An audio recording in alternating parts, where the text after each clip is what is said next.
നമസ്കാരം. കാലിക്കറ്റ് യൂണിവേഴ്സിറ്റിയിലെ 6ാം സെമസ്റ്റർ വിദ്യാർത്ഥികൾ ഇപ്പോൾ വലിയൊരു കാത്തിരിപ്പിലാണല്ലേ, ഒപ്പം ചെറിയൊരു ടെൻഷനിലും. എനിക്കറിയാം നിങ്ങളുടെ അവസ്ഥ. അപ്പോ നിങ്ങളുടെ ഈ പരീക്ഷാഫലങ്ങളുമായി ബന്ധപ്പെട്ട് ഇപ്പോൾ പുറത്തുവരുന്ന പുതിയ വിവരങ്ങളെക്കുറിച്ചുള്ള ഒരു വിശദീകരണമാണ് നമ്മളിന്ന് നോക്കുന്നത്.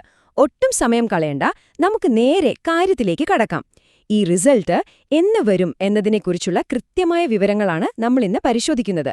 ഒരുപാട് റൂമറുകൾ, അതായത് അഭ്യൂഹങ്ങൾ ഇങ്ങനെ പരക്കുന്ന ഈ സമയത്ത് കൃത്യമായ സ്രോതസ്സുകളിൽ നിന്നുള്ള വിവരങ്ങൾ വെച്ച് നിങ്ങളുടെ ഈ കൺഫ്യൂഷൻ ഒന്ന് മാറ്റിയെടുക്കുക എന്നതാണ് നമ്മുടെ ലക്ഷ്യം.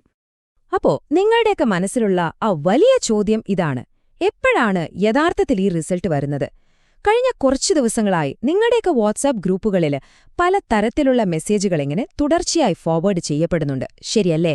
ഇത് നിങ്ങളിൽ വലിയ ആശയക്കുഴപ്പവും ടെൻഷനുമൊക്കെ ഉണ്ടാക്കുന്നുണ്ടെന്നത് വളരെ വ്യക്തമാണ്. ഇത്രയും പ്രധാനപ്പെട്ട ഒരു പരീക്ഷയുടെ റിസൾട്ടിനായി കാത്തിരിക്കുമ്പോൾ ഇത്തരം സന്ദേശങ്ങൾ ഉണ്ടാക്കുന്നൊരു മാനസിക സമ്മർദ്ദം അത് തീർച്ചയായും ചെറുതല്ല.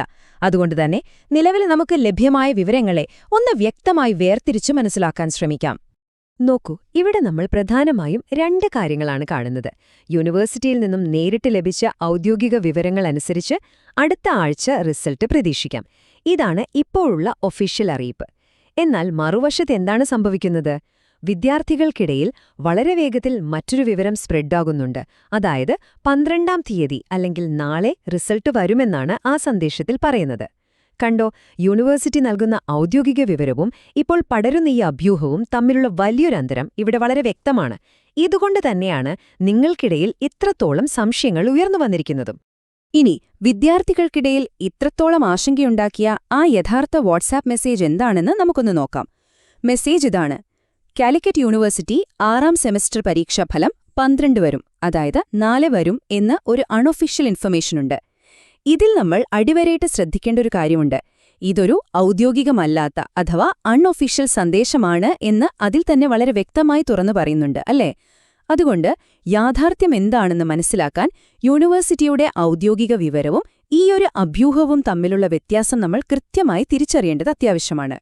അപ്പോ ഈയൊരു വിശദീകരണത്തിൽ നിന്നും നമ്മൾ മനസ്സിലാക്കേണ്ട ഏറ്റവും പ്രധാനപ്പെട്ട കാര്യം ഇതാണ്: നാളേക്കായി തയ്യാറെടുക്കുക, എന്നാൽ അടുത്ത ആഴ്ച പ്രതീക്ഷിക്കുക.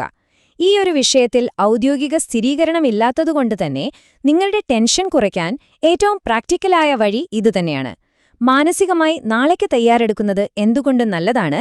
എന്നാൽ നാളെ റിസൾട്ട് വന്നില്ലെങ്കിൽ നിരാശരാകാതെ അടുത്ത ആഴ്ചത്തേക്ക് പ്രതീക്ഷ വയ്ക്കുക എന്നതാണ് ഏറ്റവും റിയലിസ്റ്റിക് ആയ ഒരു അപ്രോച്ച്. അപ്പോൾ എന്താകും സംഭവിക്കുക? യൂണിവേഴ്സിറ്റി പറഞ്ഞ ആ അടുത്ത ആഴ്ചയാണോ അതോ വാട്സാപ്പിൽ പ്രചരിക്കുന്ന നാളത്തെ തീയതിയാണോ ശരിയാകുക? ഇതിൽ ഏത് തീയതിയായിരിക്കും യഥാർത്ഥത്തിൽ നിങ്ങളുടെ ആ റിസൾട്ട് ദിനമായി മാറുക? നമുക്കെന്തായാലും കാത്തിരുന്ന് തന്നെ കാണാം. നിങ്ങളുടെ അക്കാഡമിക് ജീവിതത്തിലെ ഈ നിർണായക നിമിഷത്തിൽ കാര്യങ്ങൾ കുറച്ചുകൂടി വ്യക്തമായി മനസ്സിലാക്കാൻ ഇത് സഹായിച്ചു എന്ന് കരുതുന്നു.